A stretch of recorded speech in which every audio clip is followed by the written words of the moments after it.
This is Creepy Casey. Welcome back to my channel. Disclaimer, this video is not suitable for children or anybody who does not like horror, cannibalism, or any necrophilia. Okay? What's up, guys? My name's Casey. Welcome back to my channel. I like creepy things and I like to do creepy makeup. So, here we go. Okay, so I took off my face and I'm gonna go in with some primer. This is Dr. Brandts Poreless Primer, Luminizing, so bomb.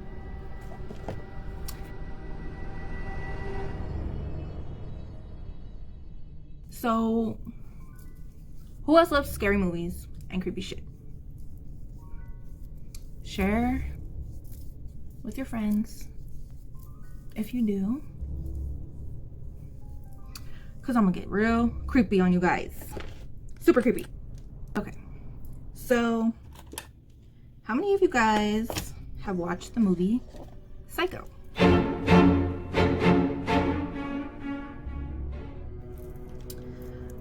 If you haven't, go watch it.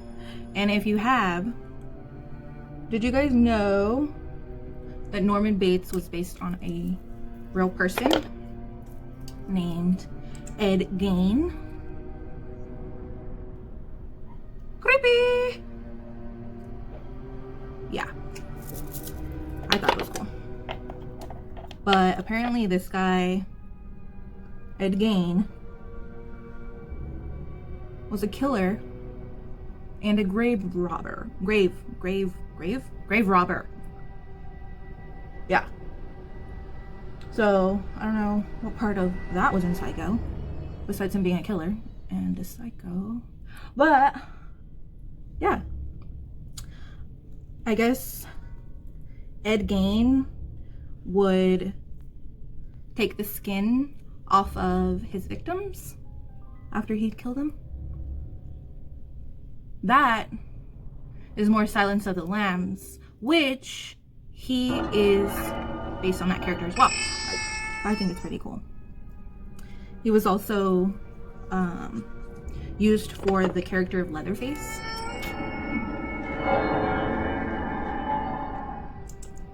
That makes sense too, guys. Leatherface was crazy. He was a weirdo. He had a leather face of the skin of his victims.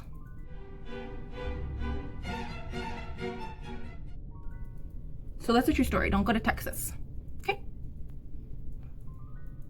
It's scary and you might become someone else's face. He would also make clothing, fashion accessories out of the skin of his victims. He'll cut off someone's ear and make it an earring. Just kidding. But yeah, Ed Gein was intense. Anyways, a little backstory on Ed Gein. He grew up in a repressive household. Surprise, surprise. And his household was dominated by his controlling mother. Ooh. Who has one of those? Following her death, his mental health disintegrated. After Gein was apprehended as a suspect in a 1957 murder, the investigation of his home showed a highly disturbed environment. A man who kept organs, like I said, body part accessories. That's just weird, guys. He spent the rest of his life institutionalized. Okay, now I found something that makes a little bit more sense. Why his mom was so controlling. She was frantically religious.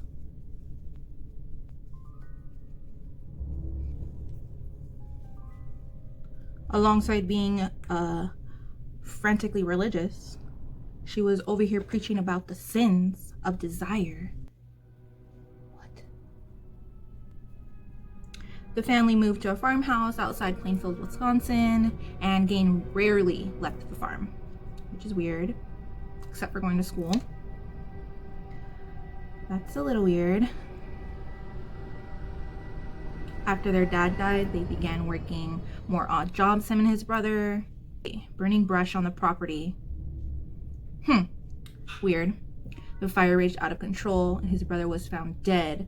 Although it was initially believed to be the result of the fire, the circumstance surrounding his death as well as Gaines' later activities led to conjecture that the younger brother was responsible. So Gaines killed his brother? Bro, after your dad dies, then you kill your brother in a fire. That makes sense. So obviously he had issues. Little.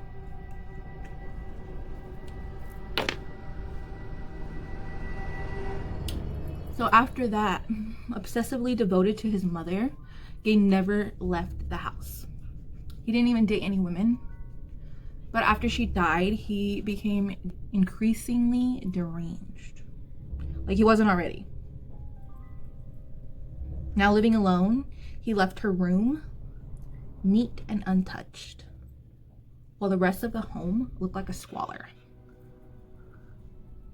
He started an interest in anatomy, and this is probably where he started getting his interest in skinning the bodies. Apparently, he supported himself as a handyman, despite his odd behavior as a babysitter. Ain't nobody like that watching my kid. Few residents from the general area had mysteriously disappeared over the years. Weird. So I guess in November of 1957, Bernice Worden was reported missing from her hardware store in Plainfield, Wisconsin. The cash register was also gone and a trail of blood leading out back. Her son Frank was a deputy sheriff and was suspicious of Gaines. He was soon apprehended at a neighbor's house. Authorities were greeted with a gruesome sight of Worden's headless, gutted body hanging from the ceiling. Further investigation yielded more shocking discoveries, including organs in jars and skulls used as soup bowls. What kind of soup is this guy making? I don't think he's making soup. Gaines confessed to killing Worden and Hogan 3 years earlier. Additionally, he admitted to digging up numerous corpses and cutting off body parts, practicing necrophilia and fashioning masks and suits out of skin to wear around the home. Which, if you guys have seen House of a Thousand Corpses or Devil's Rejects and know about Rob Zombie, you know this fool's in love with all that shit. I love creepy shit. I love Rob Zombie. He's so cool. Back to the story. Let's see, where was I? Authorities attempted to connect him to other murders and disappearances from recent years, but were unable to draw any conclusions. Gaines' lawyer entered a plea of not guilty by reason of insanity, and in January, Gaines was found unfit to stand trial. He was committed to Central State Hospital, where he variously worked as mason, carpenter assistant, and medical center aide. That's so crazy. This fool was working as a medical center aide after doing all that shit? Well, I guess he was probably under like heavy sedatives, you know, drugs to make him not kill and skin people. Maybe, I don't know. Maybe he wasn't. Maybe they just trusted him. Oh, so Psycho, or him based on Psycho, was basically because his particular devotion to his dead mother. Weird. Weird, weird, weird. So, in early 1968, Gaines was determined fit to stand trial. So, he did so. And he was found guilty of the murder of Worden. However, he was also found insane at the time of murder. So he was recommitted to the Central State Hospital. Save for his attempt to petition for release in 1974, which was rejected, the mild-mannered Gain made virtually no news while institutionalized. Later that decade, his health failing, he was transferred to Mendota Mental Health Institute, where he died of cancer, respiratory illness, on July 26, 1984. So like I said, he was based on lots of movies. Psycho, Silence of the Lambs, Texas Chainsaw Massacre, and House of a Thousand Corpses and Devil's Rejects by Rob Zombie. And yeah, he's a pretty interesting dude because he's crazy. Crazy people are interesting. Because like, why? Why? Why you so crazy, bro? Why you gotta be insane for? Why? You know? It's crazy because this guy looks like a normal person, like a normal human being, like a nice guy. Not nice. Not nice at all. Especially when you see the skull soup bowl and the face that he cut off. It's not very nice. He even made like a lampshade and a lamp. And he just had all this like weird shit in his house that was kind of like shit you'd see at a museum, but it's a human he cut up. He was like a hoarder for human body parts. Like, that's just freaking... He had a belt. I think he was even a character in American Horror Story. He might have been one of the people in Hotel. I'm not sure. Oh, that guy. So, Dr. Oliver Thredson from season 2 Asylum is based on Ed Gein. Cause getting weird, bro. Deranged killer Dr. Oliver Thredson, which isn't he also Bloody Face? Bloody Face. Bloody Face is based on Ed Gein. Another interesting fact. Using their skin and teeth to construct his bloody face mask. So yeah, some creepy shit. He's based on. Super, super cool. I like this. I'm not even doing my makeup anymore. I'm just fucking looking at shit with you guys. It's interesting. Back to doing my shit. If you guys know of any other cool stories that movies are based on, cults, ghosts, witches, aliens, I love them all. Send it to me. Link it down. I want them all. I want to know them all. It's all so fun and interesting and cool, and I just like it.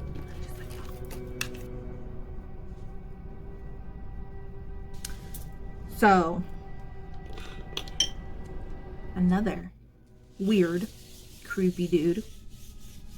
Have any of you heard of Albert Fish?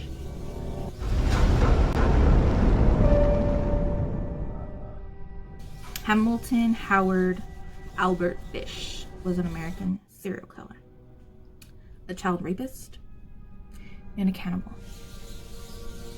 He's also known as the Gray Man, the Werewolf of Wisteria, the Brooklyn Vampire, the Moon Manic, and the Boogeyman. This dude was weird. Moon Manic Killer was executed. So apparently, the Werewolf of Wisteria once boasted that he had children in every state. Let's go. He stated his number of victims was about 100. However, it's not known. It wasn't known whether he was referring to the rapes or the cannibalization. Nor is it known if it's a truthful statement. So this fool's a liar. Cool. He was a suspect in at least 5 murders during his lifetime. He confessed to 3 that the police were able to trace to a known homicide. And he confessed to stabbing at least 2 other people. Put on trial for kidnapping and murder of Grace Budd, who was convicted and executed by the electric chair. So this guy's pretty gross. He's pretty sick. Apparently, the film The Gray Man is based on him,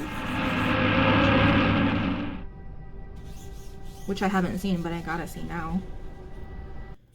He was born in Washington, D.C. His family had a history of mental illness. His uncle suffered from mania. One of his brothers was confined to a mental state hospital, and his sister was diagnosed with mental affliction. And 3 other relatives were also diagnosed with mental illness. His mother had oral and/or visual hallucinations. His criminal history started in 1890 and ended in 1918. Wow, that's a pretty long streak. Molesting children. Yeah, I'm not reading any of this out loud. Oh my god. Wow. He stabbed an intellectually disabled boy. Wow, what a piece of shit. Apparently, when police found him after his committing of a murder, atrocious murder, to Grace Budd, this fool stabbed himself. He inserted sewing needles into his body. Nearly 30 needles were found in his groin area. Bruh, why would you do that to yourself? Like, why? 30 needles were found in his groin area. After he told a psychiatrist, they were there. So when they took him to the little mental home, he told the psychiatrist he has a little pain, and it was 30 needles. Oh, ew, my god. Like I said, this isn't for kids and anybody who's not about any of this, because I don't want no hate mail or comments or whatever. But Fish also ate his own excrement and burned himself with hot irons and pokers. He was obsessed with cannibalism and apparently mutilation. In November 1934, an anonymous letter was sent to Grace's parents, which ultimately led the police to Fish. Miss Budd was illiterate and could not read the letter herself, so she had her son read it to her. I'm not going to read this letter, but basically it's leading her somewhere. And blah, blah, blah, part of the naked body, blah, blah, blah. Grace sat on my lap and kissed me. Like, what? I made up my mind to eat her. I'm not gonna read the rest of this, but it was a pretty fucked up letter. So then they went and found him because the letter was delivered in an envelope that had a small hexagonal emblem representing the New York Private Chauffeurs Benevolent Association. A janitor at the company told the police he had taken some of the stationery home but left it in his room and house, and they gave the address. The landlady of the rooming house said Fish checked out of that room a few days earlier. She said that Fish's son sent him money and asked her to hold this next check for him. Fish made an attempt to deny the murder of Grace Budd, saying that he meant to go to the house to kill Grace's brother, Edward. Like that's any better. Murder, murder, murder, more murder, more murder. This fool likes to write letters. He wrote more letters and did more murders. His trial and execution. He was on trial for the murder of Grace Budd, which began in 1935. Fish pled insanity. He claimed to have heard voices from God telling him to kill children. Wow, what kind of God are you listening to, bro? You don't got that I know about. Be saying any of that bullshit. I'm just saying. Anyways, back to the makeup, guys.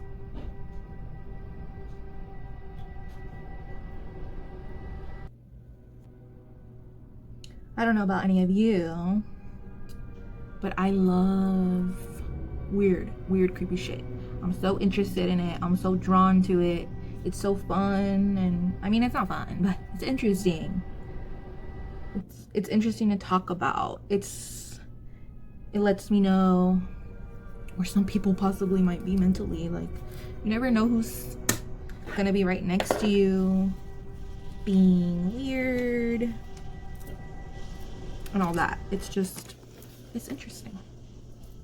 So now that I look weird without any eyebrows on, so Alex Fisher, executed at Sing Sing prison in New York. He was one of the first most notorious disturbed serial killers. Like, they're all not fucking disturbed.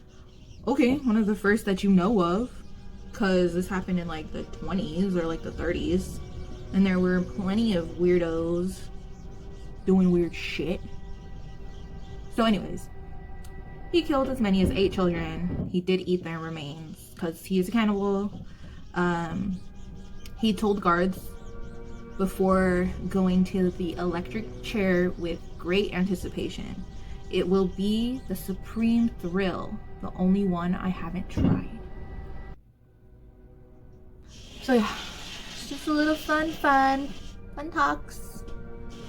Fish was executed for the murder of 10-year-old Grace Budd in 1928, I believe. Yes. At his Wisteria cottage in Westchester County. Wasn't that lovely? Like, he was executed in his little cottage? What? Why? Or what? Fish strangled the girl and then carved up her body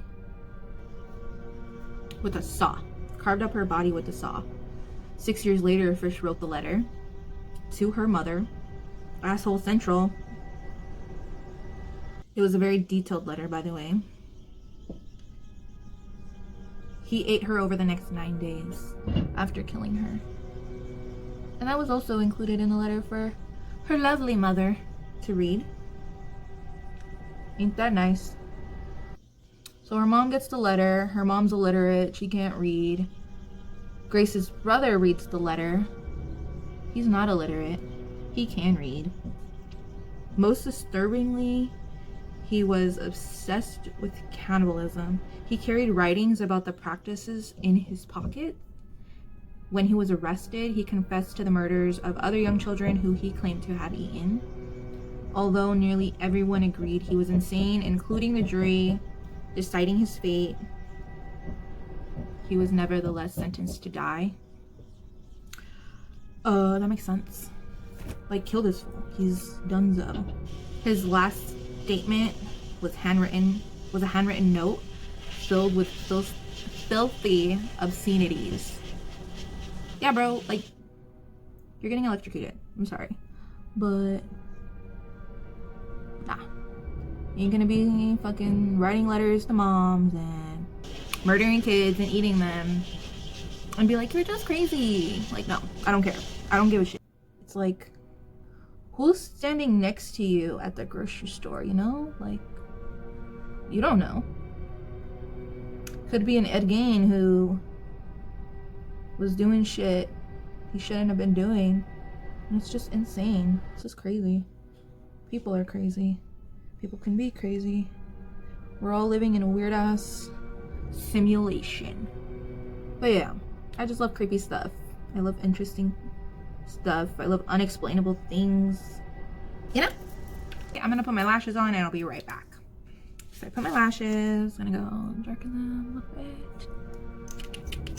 I wanted to try this like really fun lip color.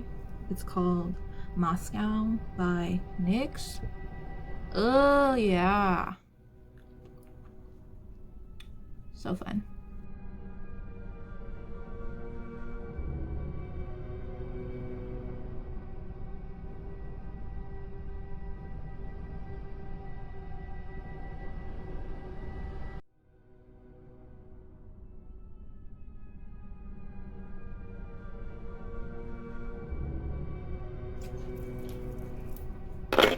And there we go.